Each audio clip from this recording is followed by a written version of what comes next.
Hello friends, स्वागत है आप सभी का आपके अपने यूट्यूब चैनल पर। दोस्तों, आज की वीडियो आप लोगों के लिए बहुत ही ज़्यादा इंपॉर्टेंट होने वाली है, चाहे वो एक सिविल साइट इंजीनियर है, कॉन्ट्रैक्टर है या एक मकान मालिक है। क्योंकि हम इस वीडियो में जो डिस्कस करेंगे वो आप लोगों के द्वारा ही हमसे कुछ सवाल पूछे गए हैं कमेंट के माध्यम से। तो मैं एक एक करके डिस्कस करूंगा। वीडियो में आपको काफ़ी ज़्यादा मज़ा आएगा क्योंकि ये सिर्फ एक पर्टिकुलर टॉपिक पर नहीं है, अलग अलग स्टेज पर लोगों ने पूछे हैं। जैसे कि आप सभी जानते हैं कि घर को बनाते समय काफ़ी लोगों के माइंड में डाउट आते हैं, और मैंने कुछ सवाल ऐसे चुने हैं या फिर ऐसे पॉइंट चुने हैं जो मुझे लगा कि कहीं ना कहीं आप लोगों को बताना काफ़ी ज़्यादा जरूरी है, जिससे वीडियो के माध्यम से काफ़ी लोगों तक ये पहुंच सके।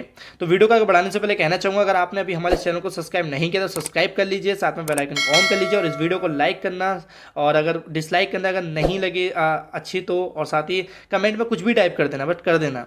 तो यहाँ सबसे पहले हम बात करेंगे कि पहला सवाल पूछा कि सीमेंट स्लरी को लेकर।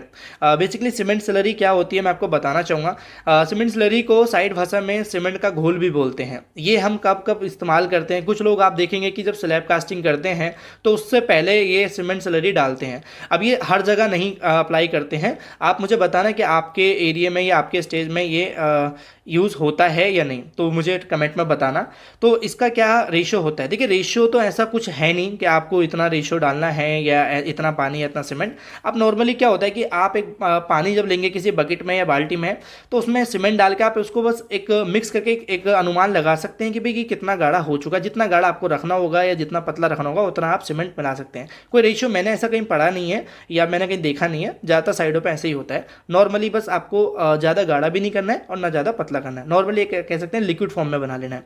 अब यहाँ पे एक सवाल जो मेरे से ज़्यादातर लोगों ने पूछा था वो ये था कि सर, हम अपनी छतों में जो स्लैब कास्टिंग करते हैं उसमें कौन सा सीमेंट इस्तेमाल करें, पीपीसी इस्तेमाल करें या ओपीसी। देखिए, मैं नॉमिनल कंस्ट्रक्शन के लिए जो हमारे घर बनते हैं, जैसे कि आप सभी जानते हैं, आप लोगों के जैसे कि, तो मैं कहूँगा कि आप उसमें स्लैब कास्टिंग में पीपीसी ही इस्तेमाल करें, ओपीसी ना करें। क्योंकि अब होता क्या है कि देखिए, ओपीसी की सेटिंग टाइम जो होती है बहुत तेज़ होती है, एकदम ही तेज़ सेट होने लगता है, जैसे कि 30 मिनट की बात करें तो। और अगर हम बात करें पीपीसी की तो वो थोड़ा टाइम लेता है। तो अब जैसे मान लीजिए कि जो श्रिंकेज क्रैक होते हैं, आप देखते हैं ना छत में हल्के से बाल आ जाते हैं, वो आने के ज़्यादा चांसेस होते हैं हमारे एज कम्पेयर टू पीपीसी के हिसाब से ओपीसी में। तो ओपीसी सीमेंट तो ठीक है, बिल्कुल ठीक है, मैं इसके लिए बुराई नहीं कर रहा, बट नॉमिनल कंस्ट्रक्शन के लिए थोड़ा बहुत इशू कर सकता है। आपकी जो लेबर है वो प्रॉपर काम नहीं कर पाएगी, चाहे आप प्लास्टर में ले लीजिए या ब्रिक वर्क में। लेबर का काम आपको मालूम है क्या करते हैं, वो एक बार में इतना मसाला बना लेते हैं प्लास्टर के लिए, और देन उसके बाद वो 2-3 घंटे तक उसको चलाते हैं। वरना ओपीसी में तो अब तक वो सेट हो चुका होगा। हाँ, लेकिन अगर मैं रिकमेंड करूँ कि अगर आपका कोई विंटर चल रहा है या कह सकते हैं जाड़ों में, आप भले ही चाहे किसी स्लैब में या कहीं किसी काम में ओपीसी इस्तेमाल कर सकते हैं, क्योंकि वहाँ पे सेटिंग जल्दी हो जाएगी।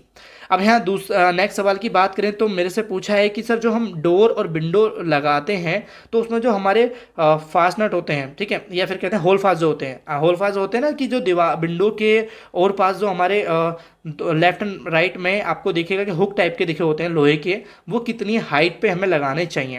देखिए, जैसे कि नॉमिनल अगर मैं बात करूँ, विंडो अगर आपकी कोई ज़्यादातर हाइट की बात करें तो 4 फीट की हाइट नॉमिनल विंडो की होती है, ठीक है। अब उस विंडो में आप 2 होल फास्ट दे सकते हैं, और अगर मैं बात करूं कितनी हाइट पे, तो टॉप से आप 1 फीट नीचे दे सकते हैं या 1.25 फीट, और बॉटम से भी 1 फीट या 1.25 फीट दे सकते हैं। ऐसे ही अगर हम विंडो की बात, दरवाजे की बात करें तो दरवाज़ा हमारा 7 फीट का नॉमिनल होता है, या स्टैंडर्ड दरवाजे की हाइट 7 फीट होती है, उसमें आप 3 दे सकते हैं। आप डिवाइड कर लेना चाहें तो हाइट को 3 से, या फिर कह सकते हैं कि आप ऊपर से 1 फीट छोड़ के या 1.5 फीट छोड़ के देन उसका बीच का सेंटर निकाल के बीच में दे सकते हैं। मतलब दरवाजे में 3 देने हैं आपको। अब हम बात करेंगे जो मेरे से नेक्स्ट सवाल पूछा था वो ये था कि जो डोर साइज होता है हमारा रूम के लिए, यानी बेडरूम के लिए और किचन के लिए, ये क्या रखना हमें चाहिए। देखिए, यहाँ पे अगर मैं बात करूँ स्टैंडर्ड साइज की, तो मैंने वीडियो डाली है जिसमें मैंने डोर, विंडो, सारी चीज़ें डिस्कस की हैं। लेकिन फिर भी मैं आपको बता देता हूँ कि अगर जो हम नॉमिनल जो हमारे बेडरूम होते हैं तो उसके डोर के जो साइज होता है वो आप 3.5 फीट बाय 7 फीट का रख सकते हैं, या 3 फीट बाय 7 फीट का रख सकते हैं। ये एक स्टैंडर्ड साइज है। बट अगर हम बात करें किचन की, तो किचन में देखो क्या होता है कि बहुत से लोग ऐसे हैं जो दरवाज़ा नहीं लगाते हैं, बस ऐसे ही वो ओपन छोड़ देते हैं उसका जो दरवाज़ा होता है या फिर एंट्रेंस होता है। लेकिन कुछ लोग दरवाज़ा लगाते हैं, तो मैं कहना चाहूँ कि आप 2.5 फीट चौड़ा उसकी चौड़ाई रखें, एंड हाइट उसकी 7 फीट रख सकते हैं, यानी कि 2.5 बाई 7 फीट का रख सकते हैं। अगर आपको आर्च बनाना है तो 3 फीट उसकी चौड़ाई आप रख सकते हैं। ये एक किचन के अकॉर्डिंग भी डिपेंड रहता है, बट एक देखा जाए तो नॉमिनल साइज आप इतना, या स्टैंडर्ड साइज साइज आप रख सकते हैं। अब अगर हम बात करें कि नेक्स्ट सवाल की, तो वो सवाल है हमसे कि जब हम अपने घर में कंडूटिंग करते हैं, कंडूटिंग मतलब लाइट की फिटिंग करते हैं, हम अपनी दीवारों पे चेस काटते हैं, यानी कि जो झिरी बोलते हैं, वो काटते समय हमें उसकी जो कितनी गहराई रखनी होती है। आप देखते हैं ना दीवारों में झिरी कटती है जिसमें हम पाइप को फंसाते हैं अंदर अंडरग्राउंड करने के लिए या फिर उसको अंदर छुपाने के लिए, तो उसकी गहराई कितनी रखनी चाहिए। बेसिकली यहाँ पे देखो पाइप जो होता है वो करीब नॉमिनल जो इस्तेमाल करते हैं लोग बार, वो 0.25 इंची से 1 इंची तक का इस्तेमाल करते हैं। अब यहाँ पे उसकी साइज जो डेप्थ है वो कितनी, तो देखिए मैं कहूँगा कि आप उसको 40 से 45 रखें। ठीक है, 40 से 45 रखेंगे तो मैं अगर बात करूँ उसको उसमें अगर इंच में, तो करीब 1.5 इंची के आसपास ये रहेगा। ठीक है, 1.5 इंची के आसपास आप रख सकते हैं, 40 काफ़ी है, ज़्यादा डेप्थ भी आपको नहीं रखना है।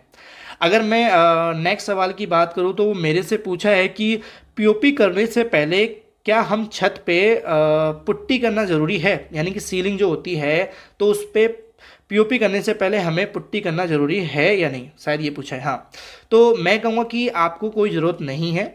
आप अगर पीओपी करना चाहते हैं तो बेसिकली मैंने इसके ऊपर भी एक वीडियो डाली है, एकदम एक एक बात मैंने क्लियर करी है, तो जाके उसको अगर क्लियर जानना है तो उसको देख लेना, बट फिर भी मैं थोड़ा क्लियर कर देता हूँ। बेसिकली जब आपकी स्लैब कास्टिंग होती है उसके बाद शटरिंग जब हटा देते हैं तो बस आपको अपनी सीलिंग पे हल्का सा हैकिंग कर लेनी होती है, यानी कि पंचिंग कर लेनी होती है, ताकि उसको रफ सरफेस मिल सके। और किसी भी तरह की कोई भी आपको उसमें ऐसा कोई ज़रूरी नहीं है कि पहले आपको पुट्टी करना पड़ेगा। आप पीओपी जो आप कर रहे हैं, चाहे वो डिज़ाइन बना रहे हैं या किसी भी चीज़ के लिए, तो नॉमिनल या फिर एज ए नॉर्मल आप ना अप्लाई कर सकते हैं।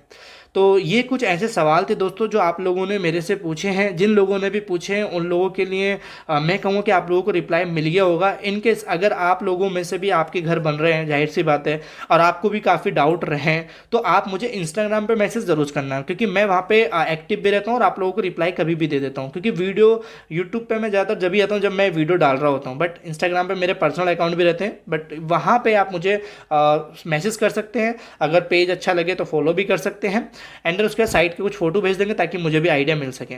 तो आई होप आपको वीडियो अच्छी वीडियो लाइक कर देना, और दोस्तों कहूँगा कि प्लीज़ लाइक करना या डिसलाइक करना कर देना, कुछ भी करने था, और कमेंट में चाहे कुछ भी लिख देना, पर लिख देना, क्योंकि रीच बढ़ती है वीडियो से, अब काफ़ी मेहनत लगती है और वीडियो आगे पहुँचती भी नहीं, कुछ हज़ार लोगों तक ही जाती है बस। तो अच्छा नहीं लगता है, मोटिवेशन भी आपसे चाहिए होती है हमें। तो thank you for watching video, मिलते हैं अपनी नेक्स्ट वीडियो पर।